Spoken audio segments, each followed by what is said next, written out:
Good morning, everyone. This is Julie. Today is my day. It's Friday. Woohoo! And it is day 19 of our 28-day challenge. I can't believe we are actually more than halfway through and are headed towards the other side. Today, I want to talk to you about something called supplements.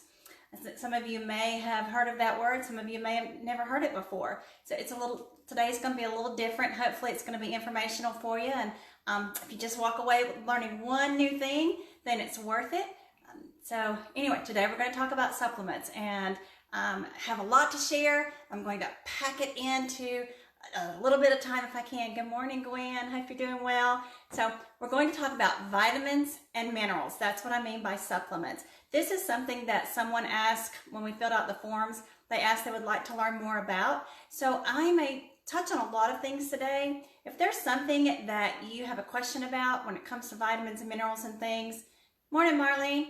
So if you have a question about something that I haven't addressed, be sure to put it in the comments down there and I will get right on that, because I'm trying to think of most of the questions that people would ask, but I'm sure there's something out there that I may miss. So we'll get started. First, I want to preface it all by saying it is best if you can get your vitamins and your minerals through natural substances, through your food, if at all possible. That's going to be the ideal way to do it. Now, with that being said, I realize that's not always the case. So that's what we're going to talk a little bit more today about. But it is best to get it through your food if you can. So I want to start at the beginning. Some people don't really understand what exactly is a vitamin, what exactly is a mineral. And so we're going to talk about that. A vitamin is something that is considered an organic compound that is essential for your growth and your nutrition. And so when I'm saying organic compound, think of living. It means it comes from a living organism. So it's not dead. It's from a living organism. It usually comes from plants. There is some little things in there too, but it might be a little bit different. But typically it's always considered from a living organism. Now, minerals, on the other hand, are not. They're considered inorganic compounds that are essential to growth and nutrition. And those typically, think of the earth. They come from the earth. They are normally, rocks, okay? They're not living. So vitamins, living. Rocks or minerals, not living. And in your minerals, you actually have two different brackets. Vitamins are one whole thing. You have A's, B, C, D, E, so those sorts of things. You have, and I think there's 13 in all, and 8 of them are different types of vitamin B. But then in your minerals, you have two little subsets of minerals, and they're called macro with an A, and those are your larger minerals, and you need larger amounts of, and they're things like potassium,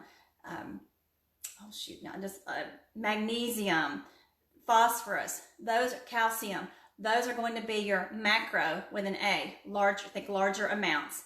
And then you have your micro, and these are like I said, the two different subsets of minerals. You have your micro, and that's just like it sounds, little, small, micro. Another name for that is trace minerals. And I know that Hope talked about that earlier in the week actually this was last week when she was talking about water. 2 weeks ago, she was talking about water. And, talking about putting the trace minerals in. So, those are the small ones. And those are things like zinc, boron, selenium, the smaller ones there, copper, iron. Those are your micro, mini, small. You just need trace amounts of those. So I wanted to give you a kind of a basis or background on what exactly is a vitamin, what exactly is a mineral, and how essential they are to your body. They are life-giving to your body. You need vitamins, you need minerals. And like we said at the very beginning, it's best to get them from food if you can. Now, with that being said, I know that's not always possible. I want to tell you too that when you're taking a supplement, that it's not a one-size-fits-all thing. I can't look at Gwen and Marlene and say, hey, you guys need all the exact same vitamins. You need all the exact same minerals, because that is just not the way our bodies are designed. Someone may be, have the perfect amount of vitamins in here, but needs some minerals. Somebody else may need some vitamins and have minerals. Each person is different. So it's never a one size fits all. It's good to get a baseline, and you can always go to your doctor or have a blood test done and be able to tell your baseline on things like, what is your vitamin D? Because that's extremely important. Vitamin D is like a biggie. What is your baseline on some things? You can always find that out. Are you low in some of your vitamin Bs? You may be great in vitamin B6, but you need B12. There's different things out there. So it's good to have a baseline if you can, but I'm not going to tell you it's a requirement. And so, what I do want to tell you today is that studies have shown that approximately 75% of the American population is low in two major things. They're low in magnesium and they're low in vitamin D. And those are pretty big things, With magnesium, some of the deficiencies that you might see, some of the side effects of that deficiency are like headaches, fatigue, high blood pressure, cramps, irregular heartbeat, having a brain fog. I always know when I am low in low in magnesium, that I start getting cramps in the arches of my feet.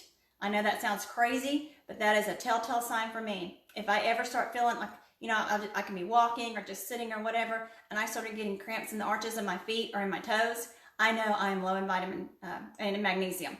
So that is one way, you learn your body, you learn what is happening within your body, and you know how to fix it with those things. So vitamin D, guys and girls, hear me on this one.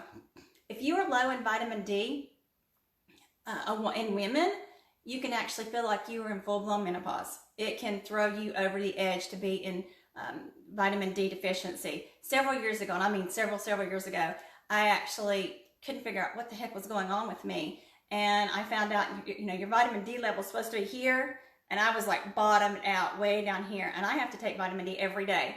And because the main way you get vitamin D is in the sun.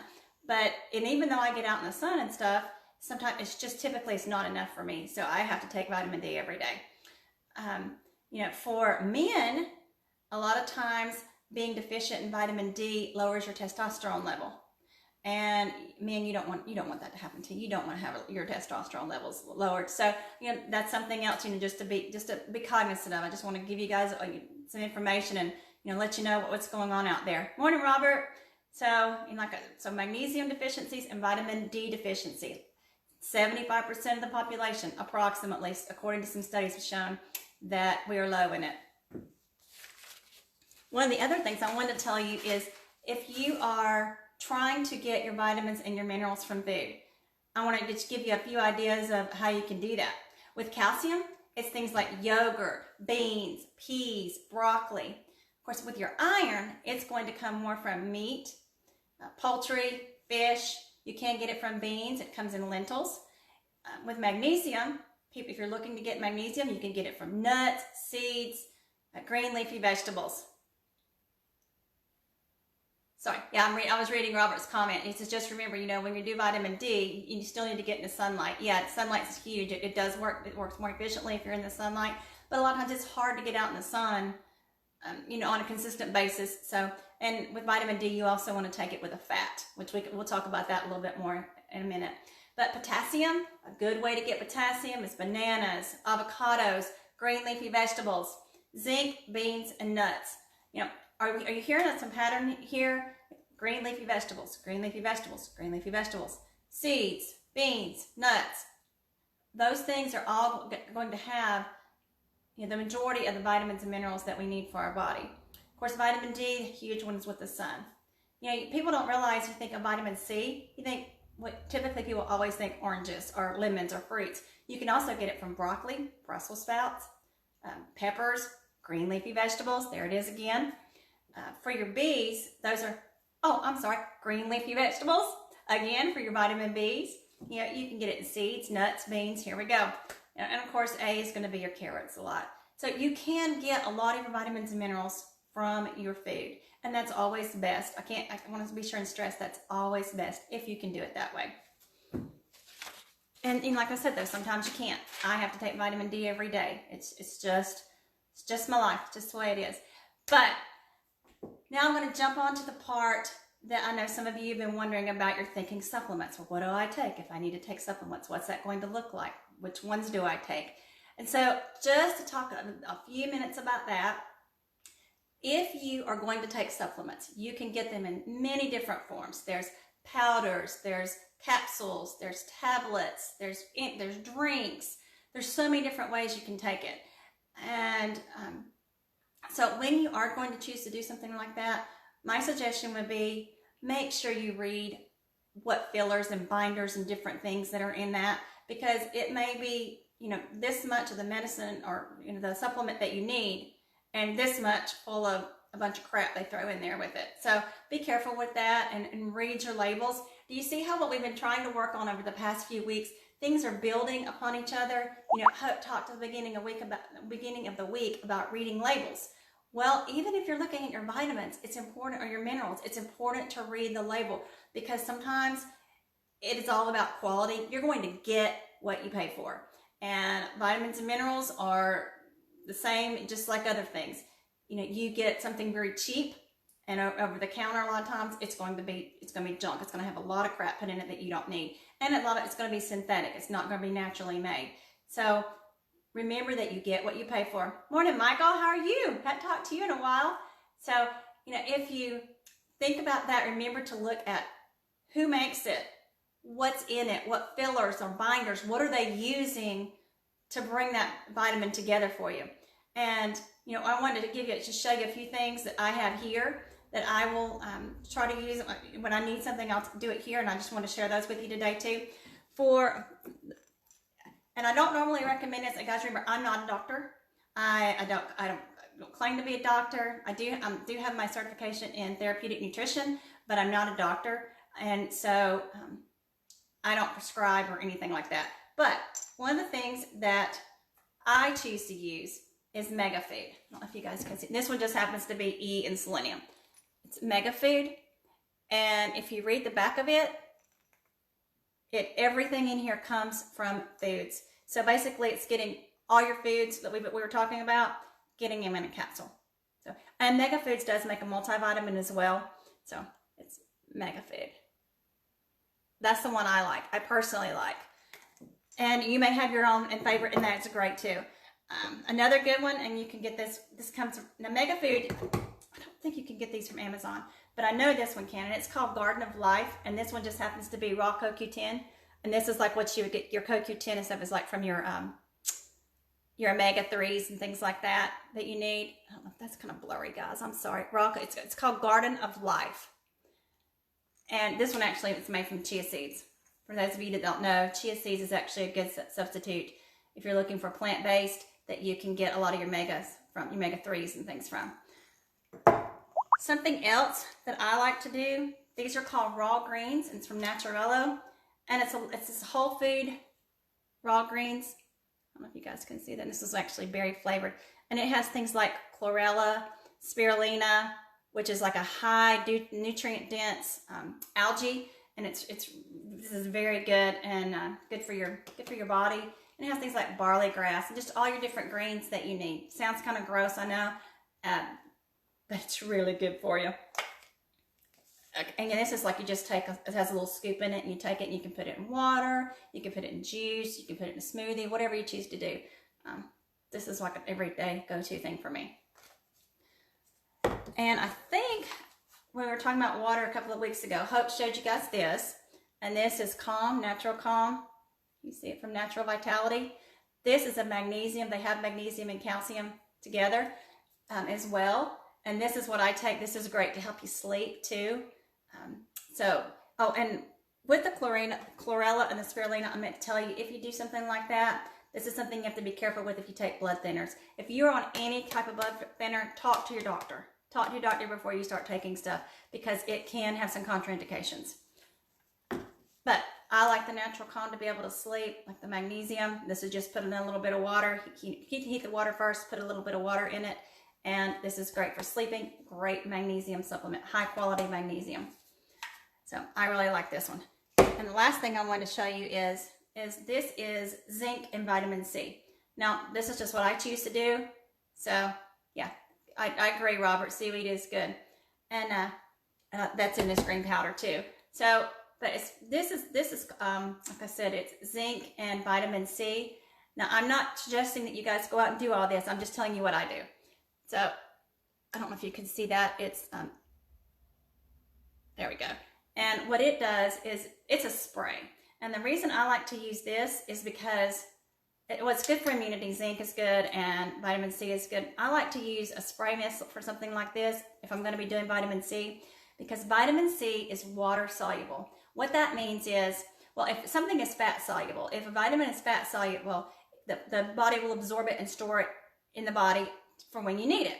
But vitamin C is not one of those things. Vitamin C is water soluble. So when you take vitamin C, your body's going to use what it needs at that particular moment, and any excess that you put in there, it's just going to go out when the next time you go use the bathroom in your urine. So if you put in 1,000 milligrams and your body only needs 200, the other 800 is wasted. So with this, with vitamin C, it's better to take it several times a day. It's better to take it 3 or 4 times a day in smaller increments. And I know that's difficult to do, but that's really, ideally, that's the way you want to do it, so that you get it throughout your day when your body needs it. And for anybody that smokes out there, you need extra amounts of vitamin C because your body won't absorb it well as well if you smoke. And if you're eating sugar in the cells, I know we talked about the cells a couple of times this week, and you know what a cell is made up of, and it needs fats, proteins, and carbs. Well, in a cell, it will occupy the same space. Sugar will occupy the same space as vitamin C. And sugar is dominant over vitamin C. So if you're taking vitamin C and you're eating sugar at the same time, the sugar is going to take the place of the vitamin C and none of it will be absorbed. So just remember that. Just remember that when you're taking vitamin C. You want to take it without something that's sugar. And when you're taking your vitamins, you want to also remember, don't take it with anything that's caffeinated, because that will inhibit the absorption of it. It won't work as well if you take it with something that's caffeinated. So that's just something else to consider with this. And I'm sure that there's more. Oh, last thing I want to tell you about really quickly, and I'll let you guys go for the day and enjoy your weekend, is to make sure, if you're doing, there's a lot of herbs out there, and I love herbs, and I'm actually going back in school to become a clinical herbalist. But a lot of herbs are also interfere with medications if you're taking medications prescribed by your doctor, so be very careful with that and make sure that you get the okay to take those, because there are a lot of good herbs out there that also can help with the things going on. And a lot of people take herbs as supplements, you know, such as ginkgo biloba, St. John's wort, different things like that. So just be cautious with those and make sure that you let your doctor know what you're planning on taking if you're going to take any herbs. If you have any other questions, if I haven't covered something that that you want to know about, let me know. Just post it here in the comments and I'll be glad to look that up for you or work on that for you. Okay, don't forget this evening, or actually tomorrow morning, the link will go up for you to fill out your weekly form and move on to our very last week. I can't believe we're only 1 week left. You're welcome, Gwen. Only 1 week left after this weekend. But we'll still be around some. We just won't be doing this every day. All right, you guys have a good weekend. Don't forget to fill out your form tomorrow, and we will see you on Monday. Thanks.